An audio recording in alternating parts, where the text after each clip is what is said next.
फिर भगवान रामचंद्र जी का और विद्वान रावण जी का युद्ध हुआ तो वो रावण जी ब्राह्मण थे और भगवान रामचंद्र जी राजपूत थे, तो वो धर्म युद्ध ही हुआ ना।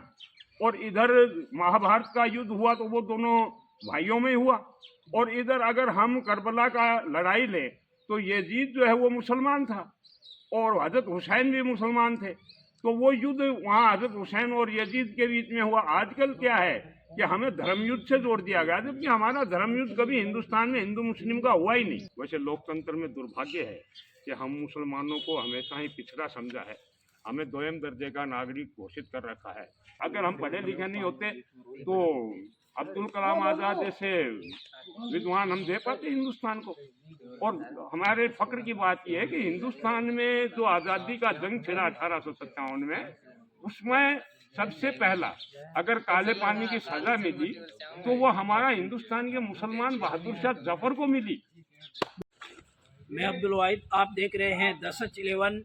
अभी मैं मौजूद हूं विधानसभा क्षेत्र झुंझुनू की जय पहाड़ी गांव में और यहां पर हमारे साथ कई सारे लोग हैं। चुनावी चर्चा करेंगे, जुड़े रहें वीडियो में लास्ट तक और वीडियो को शेयर जरूर करें। वाले क्या नाम है? जी मेरा नाम लायक है। क्या आपके गांव का कैसा माहौल है, किसको चुन रहे हैं आप? वोटर अपने हिसाब से चल रहा है, उसकी जहां मर्जी होगी वो वोट वहां देगा, हम किसी को बदल नहीं सकते। जिसके दिल में जो बैठ गया वो वैसा ही करेगा। आप किस तरफ रुख करेंगे? जी हम अभी कल झुंझुनू में मुस्लिम महासभा की एक बड़ी पंचायत है, उसके बाद में हम सोचेंगे कि हमें क्या निर्णय लेना है। वैसे लोकतंत्र में दुर्भाग्य है कि हम मुसलमानों को हमेशा ही पिछड़ा समझा है, हमें दोयम दर्जे का नागरिक घोषित कर रखा है। यहाँ तक ही नहीं, हमारे साथ जब कोई हमें किसी चीज़ को हम बोलने करते हैं तो उसमें भी हमें ऐतराज़ उठाना पड़ता है। इसलिए क्या है कि मुस्लिम्स जो है ना, उसको बहुत सोच समझ के निर्णय फैसला लेना पड़ता है। और कल मुस्लिम महासभा के बाद हम इस बात की ओर रुख करेंगे कि हमें आखिरी निर्णय क्या लेना है। अगर मुस्लिम महासभा में कांग्रेस तय हो जाती है तो? बिल्कुल कांग्रेस तय हो जाती है तो हम कांग्रेस के देखेंगे, लेकिन अब कौम जब एक तरफा आ रही है, कौम जब अपने परिवार, देखो कौम में दो तरीके के आदमी होते हैं, एक तो कौम के होते हैं सौदागर और एक कौम के होते हैं वफादार। जो वफादार हैं वो कौम के लिए भलाई चाहते हैं, वो कौम की तरक्की चाहते हैं, उसको कौम में नए नए रोजगार के आयाम देने होते हैं। और जो सौदागर होते हैं उनको ये पता लग जाता है कि हमारा समाज किस ओर जाता है, तो वो जाकर के उसी नेता की झोली में बैठ जाते हैं कि हमारा समाज आपके साथ है। इसलिए क्या है कि जो कौम से वफादारी दिखाएगा और जो कौम को रोजगार के तरक्की के आयाम देगा, जो इन बेरोजगार युवाओं को रोजगार की दिशा में कोई दिशा निर्देशन देगा या इनके लिए कोई ऐसा मतलब शोरश पैदा करेगा कि नवयुवक जो है बेकार नहीं फिरें और इनको भी कोई रोजगार मुहैया हो जाए। आज मुसलमान के पास क्या है, सिर्फ फॉरेन के अलावा कोई विकल्प नहीं है। आप हमें बता दीजिए, झुंझुनू विधानसभा में 57 या 75 साल हो गए, हमें साल वाइज एक मुस्लिम कर्मचारी की गिनती दे दीजिए। हमारा आज़ादी से कर्मचारी तो पढ़ाई करेंगे तब बनेंगे। जी, पढ़ाई पढ़े लिखे में मुस्लिम में कमी नहीं है, कहीं भी कमी नहीं है, मुस्लिम पढ़ा लिखा युवा है। और मैं आपको दूसरी चीज़ और बता देता हूँ, मुस्लिम टैलेंट है। अगर हम पढ़े लिखे नहीं होते तो अब्दुल कलाम आज़ाद जैसे विद्वान हम दे पाते हिंदुस्तान को। और हमारे फक्र की बात यह है कि हिंदुस्तान में जो आज़ादी का जंग छिड़ा 1857 में, उसमें सबसे पहला अगर काले पानी की सजा मिली तो वो हमारा हिंदुस्तान के मुसलमान बहादुर शाह जफर को मिली। बिल्कुल, बहादुर शाह जफर को मिली। हम हिंदुस्तान से हमेशा वफादारी करते आ रहे हैं और वफादार ही रहेंगे। अब आपको नजरअंदाज किया जा रहा है, उसकी क्या वजह देखते हैं आप? हमें नजरअंदाज इसलिए किया जा रहा है कि हमारी कौम के अंदर बिखराव आ चुका। हम किसी एक रहनुमा को तय करके नहीं चलते। हमारे रहनुमा जो बोलने वाले थे वो कम से कम हमारे रहनुमाओं में कमी आ गई।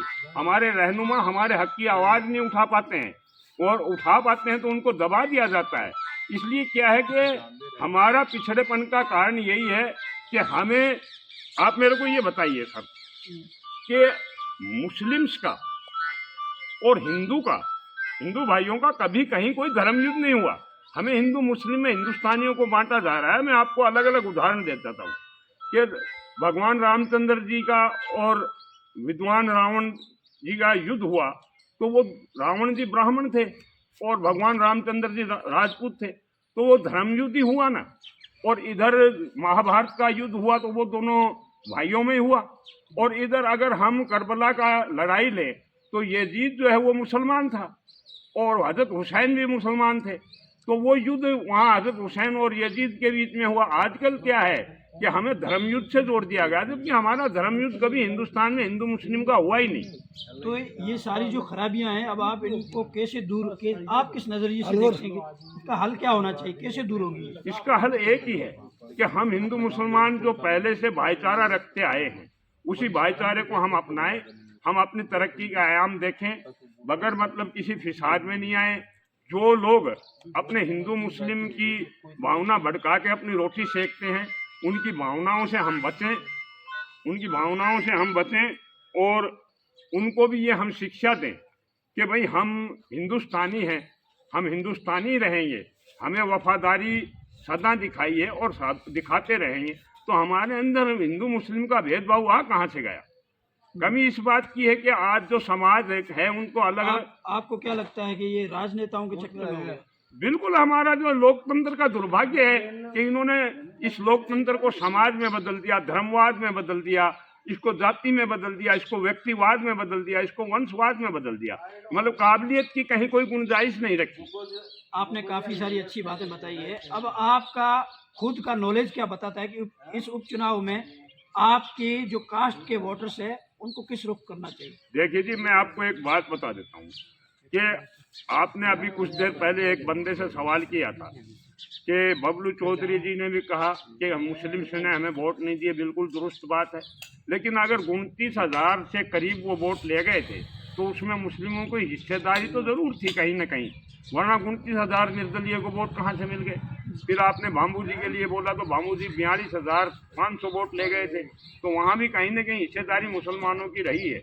इसका मतलब वोट दिए हैं? वोट तो दिए हैं, लेकिन अक्सर क्या होता है कि जब कोई हार वोट देने के बाद भी बदनाम, इसकी वजह ये है कि जो मुस्लिम सेना है, मैं आपको एक शेर के जरिए बता देना चाहता हूँ, थोड़ा याद रखना कि मौजूद थे उस जमाने के मुसलमान। हम मौजूद थे जमाने में? हाँ, मौजूद थे गुजरे हुए जमाने के मुसलमान, क्योंकि रखते थे वो अपना मुकम्मल ईमान। और इस दौर में हम जो मुसलमान हैं, दीन ईमान को गए हम अपने सीने में रखते मतलब और जहान। क्या नाम है आपका? मेरा नाम मोहम्मद अजीज पठान है। कैसा माहौल है जय पहाड़ी में? कौन से नेता को पसंद कर रहे हैं आप? नहीं, हम तो राधे गोंडा को पसंद करते हैं, राजनीतिक होगा। 70 साल से एक ही पार्टी को वोट देते आ रहे हैं। अब ऐसा ले चला, घर में प्रॉपर्टी नहीं है, घर के घर में कहीं दादा आ जाए, कहीं पोता आ जाए, कहीं बेटा आ जाए। अब ऐसा नहीं चलेगा। अब सब हमारे फर्क पर है, अब एक हो गए हैं, अब एक कैंडिडेट चुना राजनीतिक होगा। लोग तो ये करेंगे मुसलमान कांग्रेस को ही वोट देंगे, चाहे बातें कर रहे हैं पहले। लोग अदा बातें करते हैं, कुछ कहते हैं लोग, लेकिन नहीं, अब ऐसा नहीं होगा। अच्छा, अब जनता बदलाव चाहती है, अब बदलाव होना चाहिए। राजेंद्र गुड़ा में आप क्या खूबियां देखते हैं?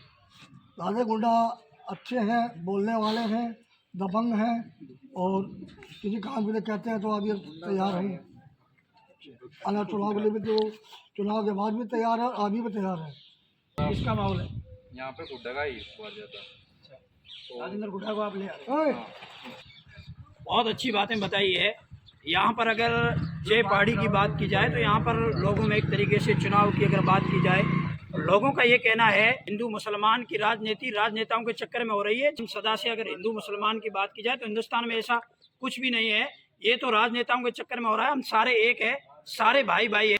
कई लोगों का ये कहना है कि सोमवार को यानी कल मुस्लिम महासभा होनी है झुंझुनू में, उसके बाद हम सारे एक साथ बैठ कर तय करेंगे कि हमें क्या करना है, किसका साथ देना है।